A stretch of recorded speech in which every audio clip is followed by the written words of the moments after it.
inconveniente. Me lo dijo ayer mi presidente, que nunca seré embajadora por no usar tacón de señora, y porque con la diplomacia no checan mis múltiples gracias. Soy una mujer inconveniente, tienes que tomarlo relajadamente. No te amo más que a mis gatos, pero te amo mucho a ratos. Ni lo suficiente alcanza y ahora me besas la panza. No soy tus pantojas. Bienvenidos a Prototipas, el podcast de Radio Prisma. Somos Juli, Flora, Marcia, Fa y Osa Mayor. Una chequera. Soy una mujer que entre otras cosas exhibe, ostenta una historia indecorosa.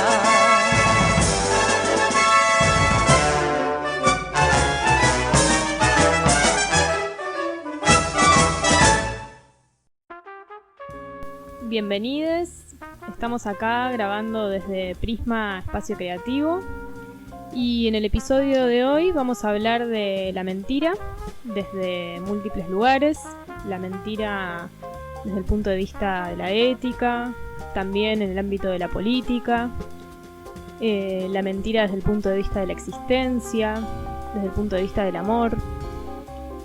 Así que vamos a ir conversando desde esos distintos lugares. Y uno de los textos que aparecía a la hora de empezar a investigar de qué vamos a conversar en este episodio número 9, dijimos ya. Sí, así es. Es una conferencia de Derrida en la Facultad de Filosofía y Letras en el año 95, en la UBA. Y después este texto se llama Historia de la Mentira, Prolegómenos, y hace un recorrido, intenta hacer un recorrido porque incluso se plantea la problemática de hacer una historia de la mentira, porque es algo que es muy difícil, digamos, de ir detectando. Entonces, bueno, él analiza distintos aspectos de cómo abordar esa mentira y va transitando por distintos autores y autoras. No vamos a indagar demasiado, digamos, en el texto en sí, pero sí en la forma que él tiene, que a mí me interesaba, porque es bastante parecido a lo que intentamos hacer desde Prototipas, de partir de reflexiones cotidianas. De hecho, así surge la propuesta del tema para este episodio, como para casi todos, creo. Surgen de cosas que nos van pasando y medio que vamos viviendo pensando en clave de prototipas ya prácticamente. No vamos a decir quién es la que mintió. No. Igual yo voy a decir que miento, pero porque todos mentimos y me parece que eso nadie lo puede negar. Y el que miente, el que dice que no miente está mintiendo. Pero bueno, es una cosa incomprobable, ya vamos a ver por qué. Pero sí me parece que mentimos desde siempre y que bueno, que hay distintos grados de esas mentiras y de los daños que generan, por supuesto. No vamos a poner todo en la misma bolsa. ¿Ocultar información es mentir? Ocultar información es mentir. Supongo que depende del contexto, pero me parece que sí tiene que ver con la intención. Y algo que de lo que surge en el texto de Derrida tiene que ver con eso, cuando busca la definición de mentira. Se queda en esto de que, a pesar de que es una cuestión que cobra sentido a la hora de mentirle a otro, porque alguien está mintiendo, le está mintiendo a alguien, sin embargo queda en un fuero interno. El que miente sabe la verdad, dice, ¿no? Y hay una intención, hay una conciencia de que está mintiendo para algo, por algo, para conseguir algo, ¿bien?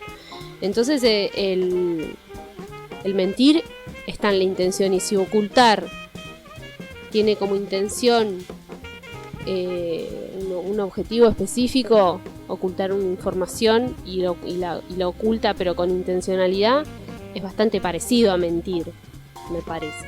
¿Se te ocurrió algún ejemplo o no? No, pero como por ahí podés abstenerte y no decir nada, entonces no estás mintiendo o podés excusarte.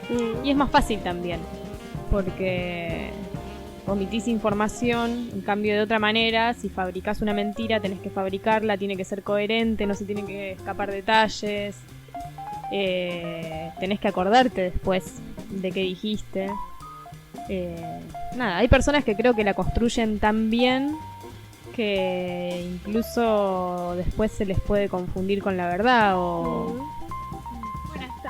piensan que es verdad. Hoy charlábamos del ejemplo de aquella película Goodbye Lenin, ¿no? Esa película que está tan buena, donde en la historia, transcurre en Alemania, ¿no es cierto? Cuando finalmente cae el comunismo y ese personaje tan simpático tiene que resguardar la salud de su abuela, de su madre, y entonces le oculta este declive de la historia, pero ese ocultamiento termina siendo una mentira porque para sostenerlo tiene que generar una serie de artificios, ¿no? Muchos artificios, se le va complicando cada vez más. Yo lo que sostenía ahí fuera del micrófono es que cuando nos volvemos adultos, o que yo he sentido, digamos, en mi tránsito de la vida, que antes no mentía en absoluto, o si mentía en pavaditas más infantiles, pero sí me he dado cuenta que el volverme adulta tuvo como muy presente esta habilidad para zafar de situaciones, de momentos, digamos, donde, por supuesto, estoy pensando en no hacer ningún daño a terceros o terceras, ¿no? Pero sí como una astucia que una va cazando, digamos, para ir zafando de situaciones. Y ahí la creatividad en ese momento es como... Claro, a mí me pasa todo lo contrario. A mí no me sale mentir. No solo no me sale mentir, sino que además tampoco me sale ocultar información. Tengo como una... no sé, como que me sale decir la verdad todo el tiempo. Sincericidio. Sincericidio. Yo te voy a agarrar en una mentira un día. Tenés que... Si yo te voy a agarrar y te voy a exponer al aire. Así como hay personas que mienten compulsivamente, que ya... yo digo la verdad compulsivamente. ¿No? Claro, ya sería un problema eso. Y bueno, y ahí veíamos en el texto de Derrida cómo va pasando por distintos autores de distintas épocas que tratan el tema, porque a pesar de que entiendo que no es un tema de los grandes temas de la filosofía, notaba que pasa esto, ¿no? Que si pensamos en la filosofía y sus grandes temas, pensamos en la verdad, en la belleza, en la justicia, y hay temas que están como a la sombra de esos temas, que sí son abordados por muchos pensadores, pero no son el tema fundamental. Y bueno, y con la mentira pasa un poco eso. Por eso hoy estamos hablando de la mentira y no estamos hablando de la verdad. Sin embargo, estamos hablando de la verdad también. Como que siempre queda una cara de la moneda oculta, ¿no? Exacto. Y también detectaba como esa tendencia al binarismo. Finalmente es la tendencia al binarismo. Como pensar esto, verdad, mentira, belleza, fealdad. ¿Y qué pasa en el medio? Esos grises, ese entre, queda un poco desdibujado, y que también está bueno rescatar la complejidad. Exactamente. De eso, ¿no? Creo que es una época de grises. Ya estamos como... Yo soy gris en casi todos los aspectos de mi vida. No de tibieza, de poco compromiso, sino de considerar un montón de elementos de las situaciones, como hay un montón de cosas en juego en cada situación, ¿no? Es difícil hoy en día salir con un dictamen así fuerte, decir, no, esto es mentira, ¿no? Y bueno, y algo que surgía del problema del binarismo, que nos trae tantos problemas, es que ahí contrastar verdad y mentira, según Derrida, es una falsedad, porque no son opuestos, verdad y mentira. Uno puede estar mintiendo diciendo la verdad, incluso. Porque la definición que él da ahí, dice, acá la tengo, dice: la mentira no tiene que ver con lo dicho, sino con el decir o el querer decir. Entonces ahí está este fuero interno de la intención, ¿no? Voy a decir algo, pero con la intención de convencer al otro sobre esto. Y sabiendo la verdad, sabiendo que eso que estoy diciendo no es la verdad. Entonces ahí va atravesando distintos autores y toma a Platón, a San Agustín, a Kant. Estos como que los aborda y los mete como en un team de los generadores de la idea del mundo verdadero, como los que nos han puesto, digamos, esa idea del mundo verdadero en contraposición. Lo toma a Nietzsche y después a Hannah Arendt respecto de su análisis sobre lo vinculado que está la mentira a la política, ¿no? Entonces, bueno, él va avanzando desde pensamientos muy cotidianos y reflexiones que son muy parecidas a las que suelen aparecer acá en el podcast. Y bueno, y sí, después termina haciendo algunas consideraciones más específicas. Y lo que veíamos es que, volviendo a meter la cola acá el binarismo, es que hay como dos concepciones de la mentira. Una que la considera como algo muy negativo, y ahí empezando a considerar los distintos rubros en los que se juega la mentira. Por ejemplo, desde el cristianismo la mentira es un pecado, y es algo, bueno, yo me acuerdo, no sé, de catecismo y como eso se empieza a instalar desde muy chiquitos. Eso que el cristianismo es una mentira, ¿no? El cristianismo es una mentira. Como me hubiera gustado tener 10 años y poder decirle eso al cura. Hubiera sido genial. Decirle, pero la mentira es constitutiva para el cristianismo, ¿o no? Claro. Pero escuche, padre. Y después esa situación de ir a confesar, porque si bien para el cristianismo mentir es un pecado muy grave, si vos vas y te confesás, ya está. No, tiene ahí como esa consideración de, bueno, ¿cómo es la confesión? Te perdono. Ay, la confesión es un momento horrible. Yo me lo acuerdo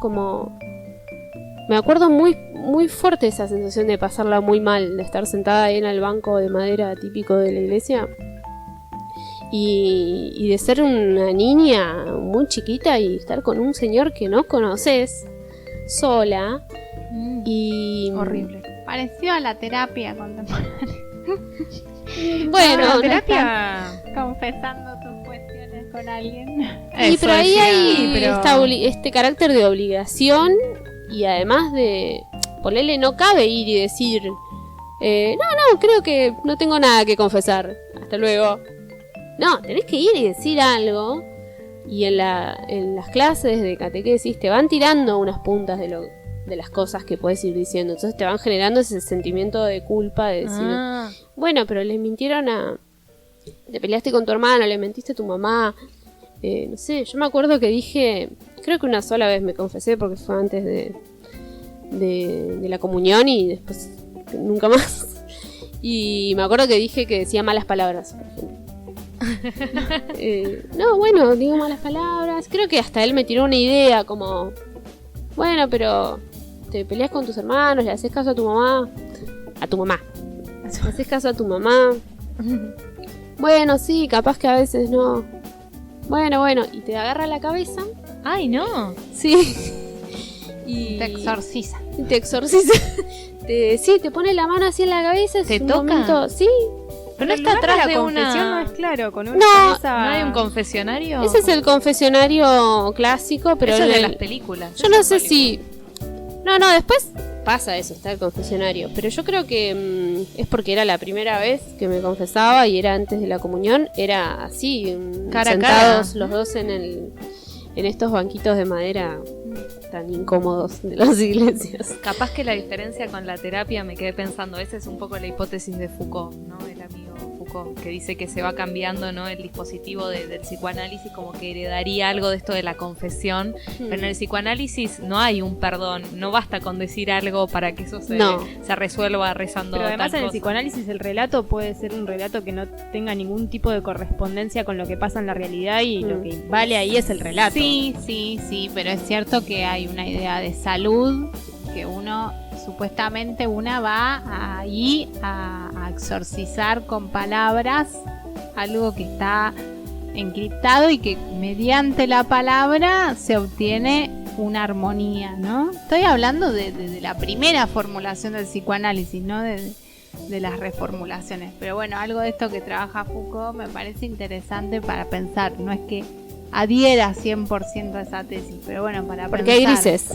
No, porque digo, en mi caso yo no soy, digamos, a mí no me bautizaron, no me mandaron a catequesis, pero a los 6 años tuve mi primera experiencia con una psicóloga porque yo no quería escolarizarme y hacía muchos berrinches, y entonces a los 6 años tuve que hablar sobre un problema que yo desconocía, porque a los 6 años yo no sabía ni que era un problema, y formular mediante la palabra una especie de conjuro que me habilitara, y de hecho funcionó porque después empecé la escuela y bueno, y acá Y estoy. terapia, Y acá terapia estoy. también. Bueno, terapia que no la terminé más, pero bueno. Si habrás mentido para habré no ir a la mentido escuela, para no ir. te duele la panza, te duele la cabeza, ¿no? Esas típicas mentiras. Y bueno, entonces teníamos por un lado así estas concepciones de la mentira como algo muy negativo, y después desde lo ético también, y después cierta es un toque forzada la concepción de la mentira como algo positivo, pero está más ligada al arte. Y ahí en el texto Derrida cita a un texto de Oscar Wilde que se llama La decadencia de la mentira, casi me olvido, La decadencia de la mentira, que está muy interesante lo que se comenta sobre este texto, donde hay un diálogo que habla de la naturaleza del arte, ¿no?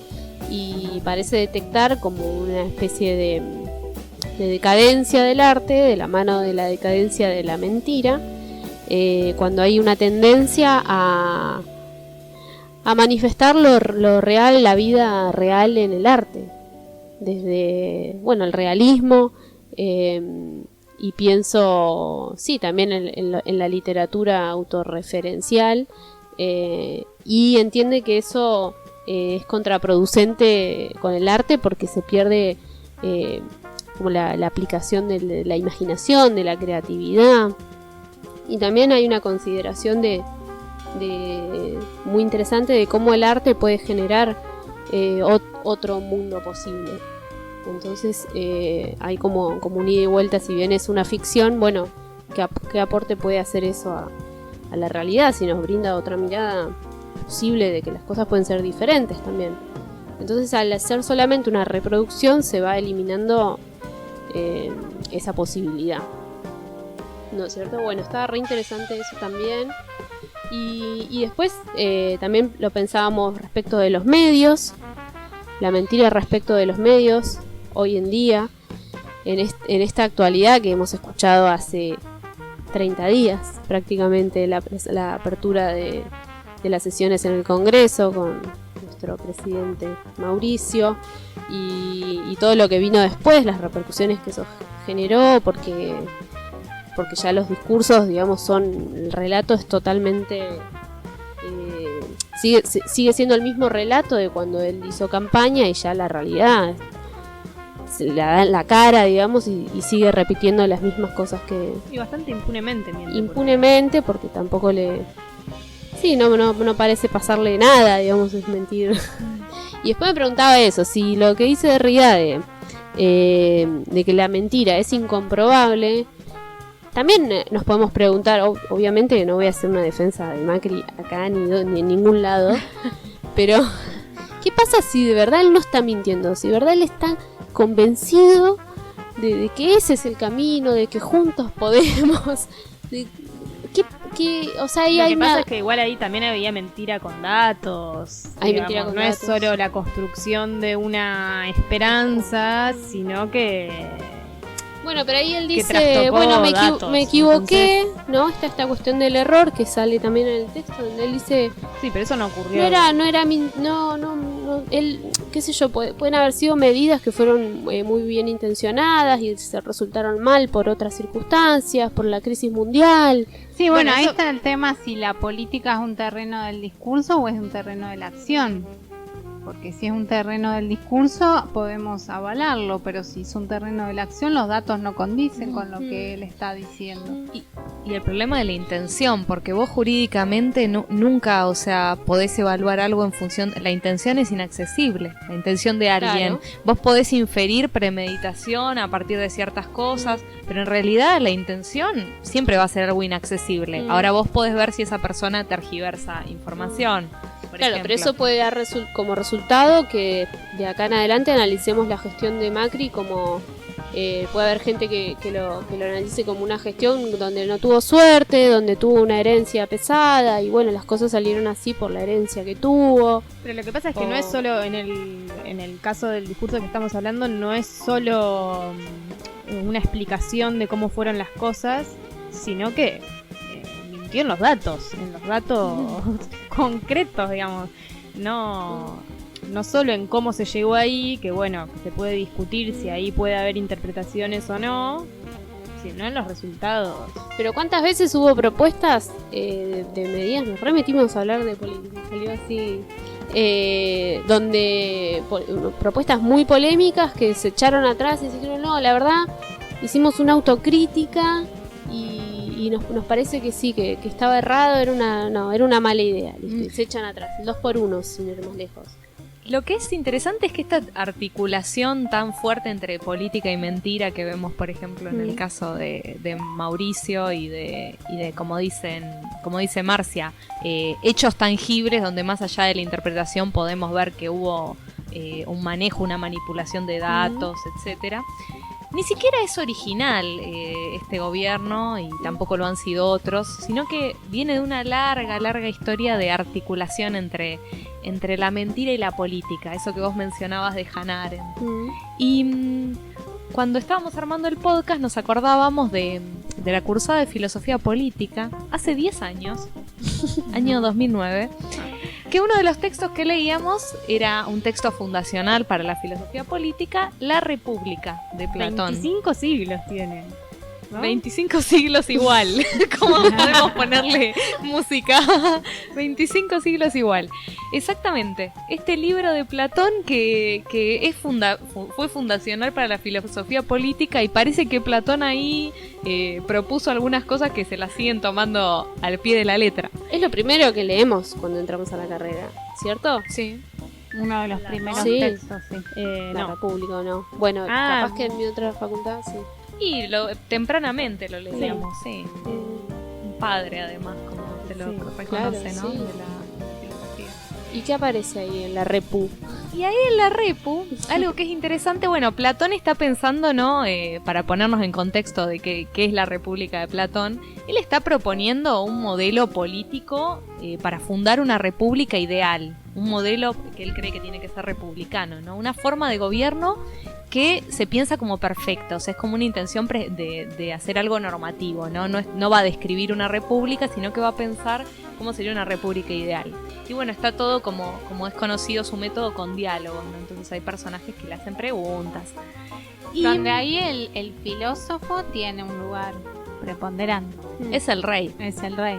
Bueno, en la República de Platón, Macri no podría ser gobernante. Sería una incompatibilidad de intereses. Digo, para rescatar, claro, porque no podía tener propiedades, ¿no? Quien ejerciera el quien poder. ejerciera Es verdad, sí, el sí. lugar de gobernante.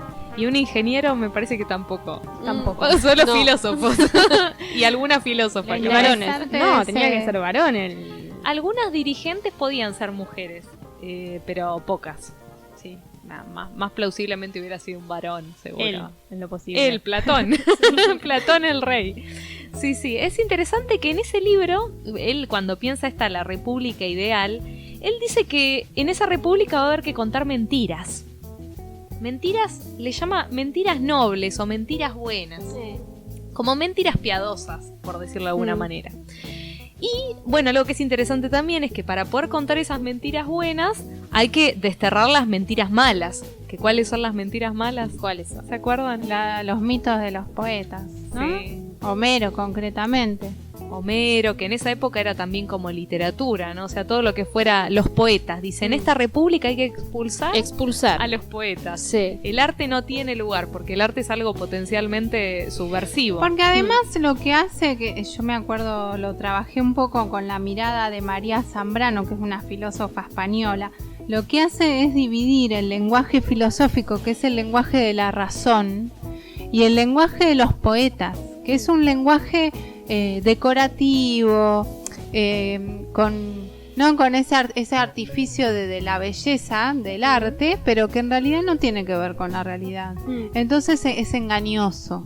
Todos los mitos que él menciona son engañosos. Entonces hay que instaurar este discurso racional que incorpora mentiras, pero mentiras acordes al modelo. Que contradictorio con el análisis de Oscar Wilde sobre el arte, proponiendo realidades. ¿No? Como tomando, bueno, podrían estar de acuerdo con Platón hasta ahí, pero él te diría, bueno, ¿y cuál es el problema? Como mejor. Platón diría. No, digo, Oscar Wilde diría como estarían de acuerdo en que puede pasar que el arte genere otra idea, pero sin embargo Platón diría, bueno, no, pero otra idea no es posible, claro, no la queremos, y Oscar Wilde diría, vamos a por esa. Claro, una función del arte ahí, pero con creatividad, y es un arte posiblemente revolucionario. Claro. Acá es todo lo contrario. Claro. Lo interesante es que si bien Platón quiere que se instale este discurso racional y de la filosofía, él para instalar ese discurso apela a un mito, o sea, él utiliza esa misma retórica y el mito es tremendo, porque cualquier parecido con la realidad actual no es pura coincidencia. Él dice, esta república está organizada como en clases sociales, en estamentos. Hay una clase que es la clase dirigente, hay una clase de personas que son guerreros que protegen la ciudad, y hay una clase de personas que son artesanos, que es como algo menor, que son quienes producen, ¿no? Quienes realizan los productos, claro, las herramientas, etcétera. Entonces Platón lo que dice es que hay que contar una mentira noble para que esta sociedad se mantenga bien organizada y no haya ningún sobresalto, no haya revoluciones tampoco. Y que nadie se quiera pasar al otro estamento, digamos. Exacto, movilidad social, la Germani, nada, no. Y él dice que esa mentira noble que va a contar, creo que era una vieja fábula egipcia, dice algo así, ¿no? Se presenta así, sí. Se presenta así, como una vieja fábula egipcia que dice que las personas habrían nacido con distintos tipos de alma, o con distintos tipos de sangre, por decirlo de alguna manera. Entonces hay personas, dice Platón, esta es la mentira, que nacen con sangre de oro, con alma de oro. Hay personas que nacen con sangre de plata y personas que nacen con sangre de bronce. Entonces, de acuerdo a tu tipo de alma, ocupás un puesto u otro. Ahora, hay un análisis de sangre, digo. Te haces un análisis de sangre y te decían cobre. Lo que es interesante es que hay un mínimo de movilidad, porque él dice, bueno, hay algunos casos donde personas que nacen en familias de bronce, entre comillas, se les va a decir que bueno, que pueden haber nacido con otro tipo de sangre. Pero esa era la idea de Platón para mantener la sociedad estable, ¿no? En una supuesta armonía, sin que haya conflictos entre clases. Es tremendo porque pensamos esto de afirmaciones recientes como nadie que nace en la pobreza puede salir de la pobreza, y parece que volvemos a estas formas de determinismos. O ir a la universidad. Los pobres no llegan a la universidad. Sí, y también pensaba que si esa mentira es realmente efectiva, se olvida. O sea, el objetivo es que se olvide que eso es una mentira, y ahí funcionaría. Que se invisibilice. Igualmente en el caso de Platón no tenía tanto que ver con lo material, me parece. Tenía que ver con otras condiciones, lo que aseguraba que seas de bronce o de... ¿no? Ese modelo luego se fue virando hacia lo económico, y bueno, lo que te define ahora que seas cuna de oro es haber nacido en una familia de dinero y de poder económico. Es que justamente me parece que la intención de que sea sobre algo intangible, así como tenés un deje de oro o de plata o de bronce. Que no se puede chequear. Es como la idea de sangre azul después en la Edad Media. No sé si explica cómo... Eso se le escapa, ¿no? ¿Cómo determinás? ¿Cómo determina? Y lo determina él. La sangre pertenece. No, es que es un argumento como a posteriori, en realidad. No, eso es toda una mentira, es una construcción. Vamos a decirle a la gente que es artesana que son artesanos porque tienen un tipo de sangre. Pero una justificación de algo que ya está de hecho. Estaba pensando que él encima lo escribe, y si lo escribe deja de ser... No sabemos mentira. si lo escribe, viste que todo el tema de lo de Platón, si circulaba solamente esto, la doctrina ágrafa, como dicen, si era solamente como algo que se comentaba con sus discípulos. Y no lo leían o si había, todos. Claro, sí. Era una mentira que solo podían manejar personas de la clase dirigente y que tenían que transmitirla en la academia de Platón. Exacto, estos reyes filósofos, y que luego lo transmitían al resto de la población. Pero la idea es que eso después se instalara como un mito, o sea, que la gente realmente creyera que su posición social tenía algún pero tipo de bueno, la anclaje. diferencia es que él instaura un mito, pero le agrega que es un mito racional, ¿no? Pone la razón como la garantía de que es mejor ese mito que el de los poetas. Sí, o como la de... funcionalidad Claro. le agrega. Es un mito necesario, dice. Es un una mito mentira necesario. necesaria. Como ordenador, es como para establecer, como para garantizar el orden. Claro, La estabilidad, como están dadas las cosas. claro. Es como lo de la pesada herencia también, nunca se sabe, ¿viste? O sea, bueno, pero no, esto es la pesada herencia. El Y se problema es repite, y Exacto. por esa repetición. Ahora, esta división entre mentira y verdad, y entre arte y política, es interesante, porque lo que vemos después en la historia, que es un poco lo que rescata Derrida, es que se van mezclando, y que en realidad el arte muchas veces abona a que esos discursos se invisibilicen como artificio, o muchas veces ayuda a ver otras realidades. Yo quería traer para hoy el texto de una socióloga que se llama Eva Illouz, que es una socióloga marroquí, que ella lo que hace es rastrear justamente en la literatura esas modificaciones de registro cuando empieza a aparecer la novela como género, que muchas de las novelas eran escritas por mujeres, era lo que se les permitía escribir a las mujeres, ¿no? Y ahí tenemos a Jane Austen, tenemos las novelistas de Inglaterra de esa época, ¿no? Entonces lo que dice Eva Illouz es que ese registro lo que empieza a marcar no solo es otro rol para la mujer, que tiene que ver con el hogar, con el cuidado y qué sé yo, sino que también instaura la idea del amor romántico. Y es interesante esta genealogía que ella propone en el libro. Yo se los recomiendo mucho al libro, porque además es de muy fácil lectura y es muy interesante cómo ella lo lleva, ¿no? Esta instauración del discurso del amor romántico lo que hace es asignar los roles a las mujeres, a los varones, a los hijos, a las madres, los padres, pero también deriva luego en lo que son las radionovelas, telenovelas, y que llega hasta hoy, ¿no? Entonces, es interesante porque creo que, hubo casos que contrarrestaban esto. Tenemos el caso de en la genealogía que hace Virginia Woolf en su ensayo Un cuarto propio, donde ella lo que dice es, bueno, pero hubo otras mujeres que escribían otras cosas. ¿Cuál es la diferencia? Que no se les permitía. ¿Y cómo no se les permitía? Porque no había recursos materiales concretos, ¿no? Virginia Woolf ahí es bien concreta, dice, se necesita dinero, se necesita un cuarto propio, por eso así se llama el ensayo, porque las mujeres no tenían un cuarto para trabajar, y se necesita tiempo de ocio, fundamental.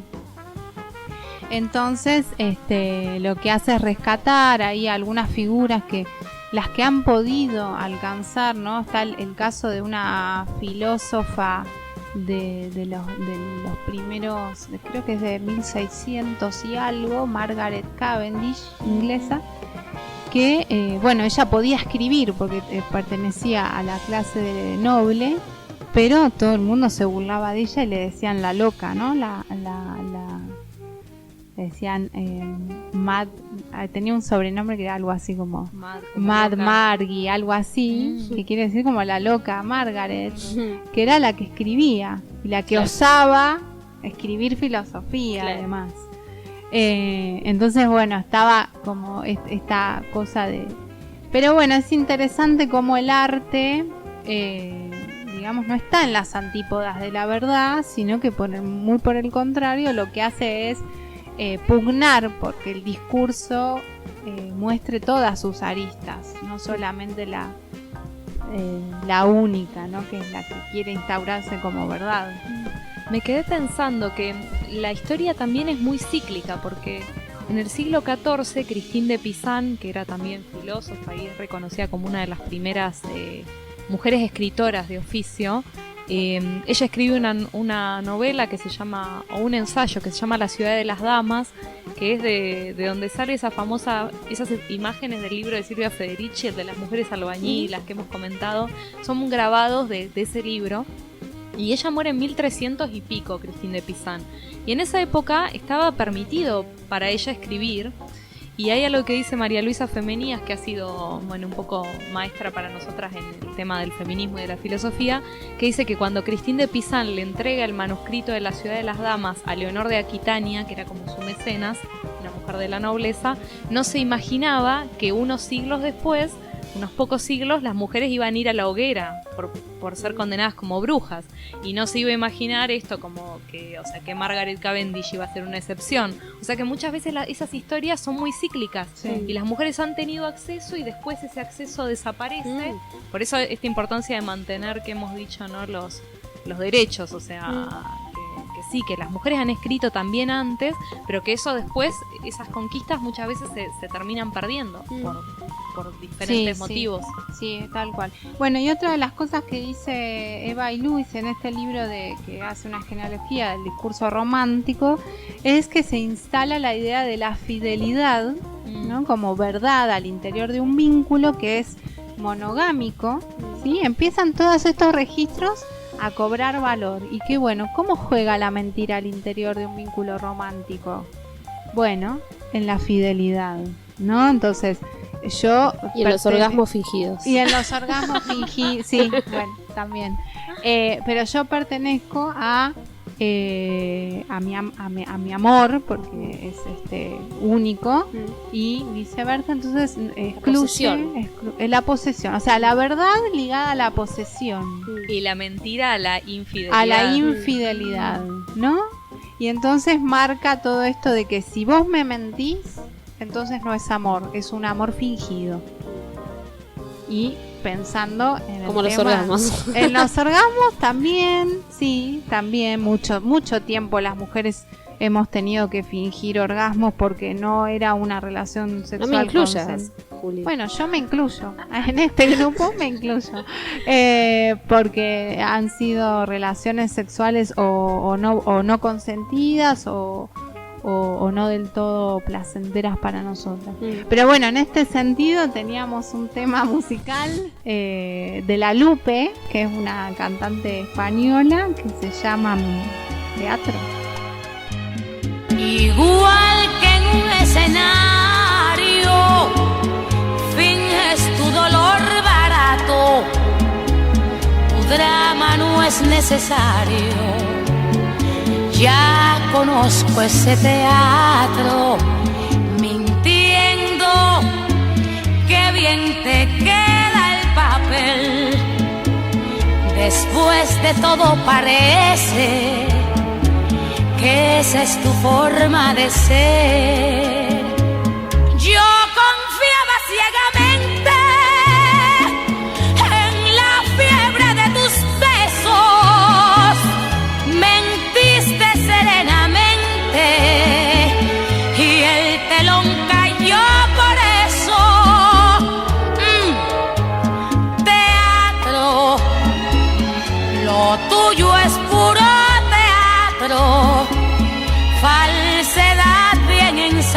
ensayada, estudiado simulacro, fue tu mejor actuación, destrozar mi corazón. Y hoy que me lloras de veras, recuerdo tu simulacro. Perdona que no te crea, me parece que es teatro. Y acuérdate que según tu punto de vista yo soy la mala. ¡Ay! Teatro, lo tuyo es puro teatro, falsedad bien ensayada, estudiado simulacro. Fue tu mejor actuación, destrozar mi corazón. Y hoy que me lloras de veras, recuerdo tu simulacro. Perdona que no te crea, me parece que es teatro. Perdona que no te crea, lo tuyo es puro teatro.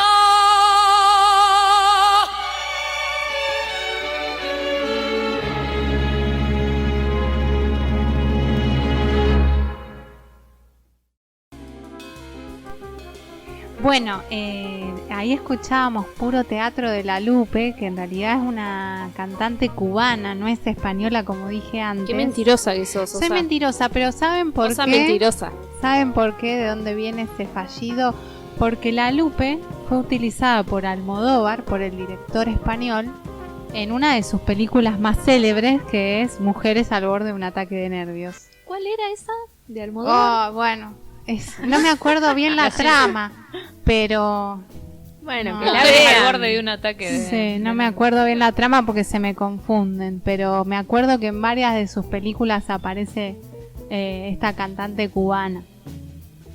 Bueno, y un oyente de Prototipas desde los primeros episodios, de siempre, seguidor desde antes de que empecemos a grabar, creo. Le mandamos abrazos, Leopoldo, besos y saludos. Prustiano, nos mandó por las redes un soneto de soneto Shakespeare. Me salió un poema, no quería decir poema, quería decir soneto, un soneto de Shakespeare. Sí, Leopoldo resonó con un textito que publicamos en nuestras redes de un chico que se llama Juan Solá, que escribe algunos microrelatos muy lindos.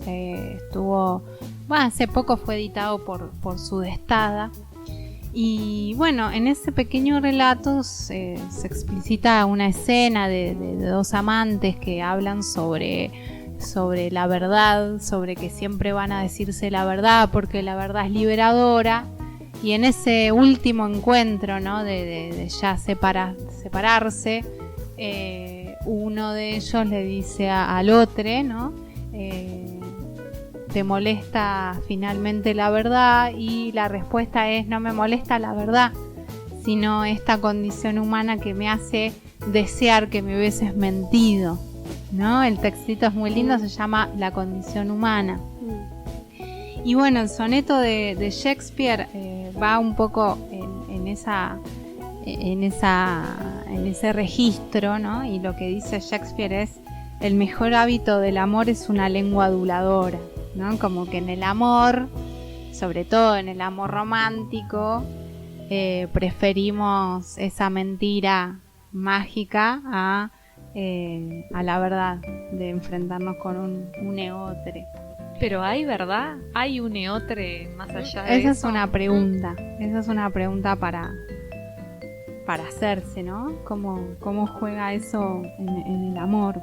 Pero bueno, hablando un poquito de esto de Shakespeare y de los registros que traemos a colación, Virginia Woolf, que hoy la mencionamos, escribe esta conferencia en 1929 que se titula Un cuarto propio, que es una conferencia breve que también recomiendo a la lectura, que está basada en unos textos que ella dio que la llamaron para decir en la Universidad de Cambridge, la Universidad para Mujeres, ¿no? De Cambridge, porque estaba dividido.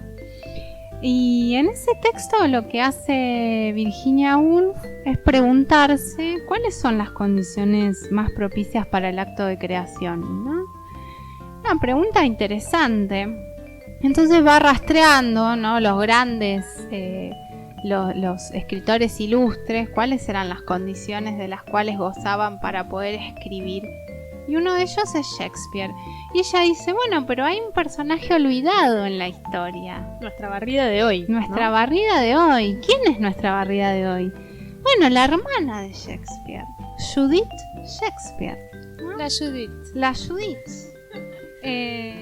Que bueno, lo que hace Virginia Woolf ahí es decir, ¿por qué Judith no fue célebre, ¿no? Y su hermano sí.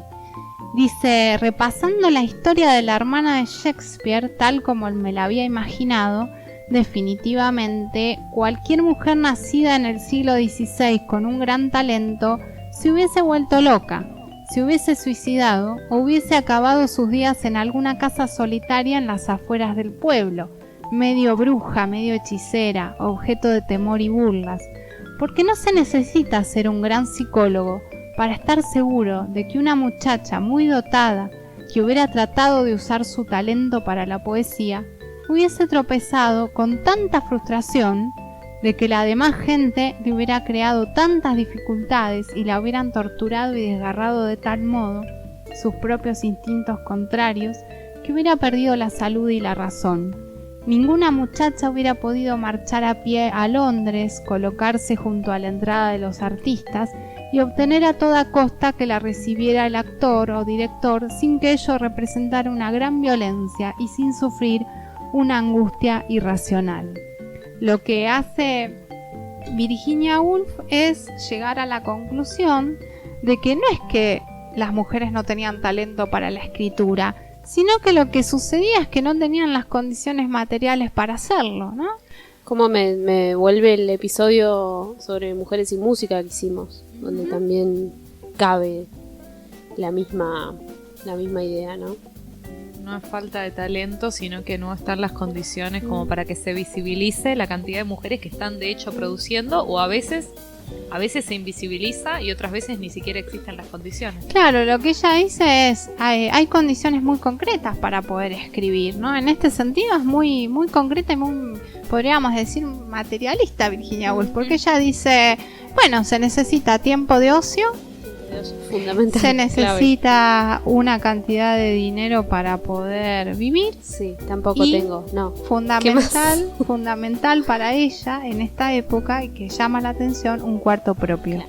Sí, porque las mujeres en esa época no tenían ningún espacio de intimidad, ¿sí? Ningún espacio concreto en la casa donde poder trabajar. Ella dice, Jane Austen, por ejemplo, escribía novelas, pero las novelas de Jane Austen hubiesen sido mucho más interesantes si ella las hubiese podido escribir en la soledad, en la intimidad, sin tener que mostrar sus textos y estar en ese sentido juzgada por sus escritos, ¿no? Entonces, qué destino tan distinto el de Judith Shakespeare al de William, ¿no? Es muy interesante esto, y sobre todo es muy interesante, ella termina el texto con una frase que a mí me pegó mucho. ¿Por qué? Porque nos interpela. Dice, en 100 años las mujeres ya no serán el sexo protegido y participarán de todas las actividades y esfuerzos que nos están vedados ahora. Más y o menos. Llegando casi a los 100 años podemos decir que aún no. No, y esto que comentamos siempre que nos pasa, los niveles de exigencia que nos ponemos para emprender algo, las inseguridades que se nos cruzan los momentos de nerviosismo que vivimos porque estamos sobreexigidas. Sí, la exigencia de que hay que ser exitosa para dedicarse a la literatura o a la música. En esa época, bueno, la obligación del matrimonio, la obligación de la maternidad. Me estaba acordando de lo que comentábamos más temprano. ¿Querés comentarlo, Marcia? De Massa y su mujer. Sí. No me acuerdo ahora el nombre. ¿Cómo se llama ella? Ahí lo buscamos. No, que le preguntaron a Massa qué opinaba de la participación de su esposa en la política, y él dijo que bueno, que le parecía muy bien, que bueno, que no se quería él meter en sus temas, pero que bueno, además ahora tenía más tiempo porque les hijes ya estaban más grandes, claro, ¿no? O sea, él nunca tuvo ese problema. Nunca lo tuvo. De que le falte tiempo. Se llama Malena Galmarini. Malena, sí. Y lo mismo que decíamos hablando cuando aquella vez hablamos de la filosofía de la liberación y de Dina Picotti, que era una referenta y que tampoco había podido estar en aquel primer congreso, que fue como el evento que inauguró esta corriente, porque acababa de ser madre. Y decíamos, ¿cuántos de esos filósofos que estaban ahí acababan de ser padres y sin embargo... Bueno, ayer estuve viendo un programa que es Cantoras, de Canal Encuentro, un programa no es nuevo, lo vi en YouTube, y vi el programa dedicado a Chabuca Granda. Y bueno, Chabuca Granda escribía siempre de noche, primero porque le gustaba mucho la noche, parece desde niña, que le gustaba jugar de noche y dormir de día, pero además porque era el momento de tranquilidad en que sus hijos estaban durmiendo y tenía esa posibilidad. Y además de eso, contaba a la hija que le quitan la tenencia de sus hijos, el marido. Wow. Porque escribía valses. O sea, la sentencia era por escribir valses. Y además ella tuvo que acudir al juzgado, digamos, el mismo día en el que le otorgaban un premio muy importante. Y no pudo ir a recibir el premio porque había sido citada. Sí, tremendo.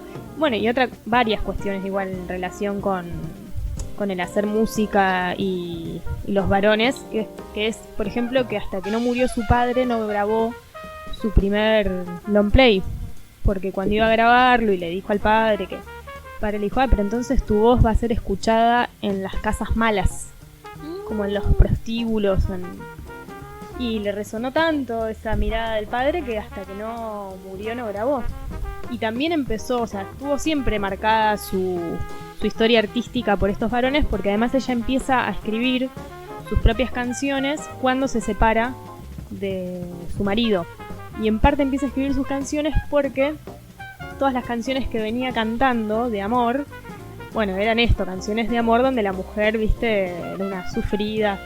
Y ella no quería cantar eso porque no sentía eso y porque no quería que el marido piense que se las estaba cantando a claro, él. podríamos pensar que este cuarto propio tiene que ver con la espacialidad y también con algo interno, ¿no? Con una habilitación interna. Sí. Yo quería aclarar que como el episodio es la mentira, la barrida de hoy, que fue Judith Shakespeare, es una ficción. ¡No! Porque precisamente lo que hace Virginia Woolf es presentar ese personaje para mostrar que lo que no pudo ser porque no había posibilidades, pero que tampoco existió. Muy creíble igual. Muy creíble. Y hubo hermanas que de hecho no fueron, que es el cuentito que evocábamos fuera del micrófono de Galeano. Las hermanas que no fueron, que tiene un pequeño, en Memorias del Fuego creo que tiene un textito que se llama Si él hubiera sido mujer, y que habla de Jane Franklin. Bueno, Jane con otro apellido porque después tiene el de casada, que es la hermana de Benjamin Franklin, que bueno, estuvo ahí luchando por la independencia de Estados Unidos, fue quien descubrió con el pararrayos, ¿no? Jugando con el barrilete la electricidad, etcétera. Y Galeano escribe un pequeño textito que también es muy recomendable para buscar, donde habla de la hermana de Benjamin Franklin, que no pudo, aun cuando ella había aprendido a leer también y todo, no pudo tener el mismo acceso a posibilidades y tuvo que limitarse a el matrimonio, a parir un hijo cada 2 años, a criar sus hijos, etcétera. Así que Judith era tan barrida de la historia que ni siquiera pudo existir. se le ha negado hasta la existencia.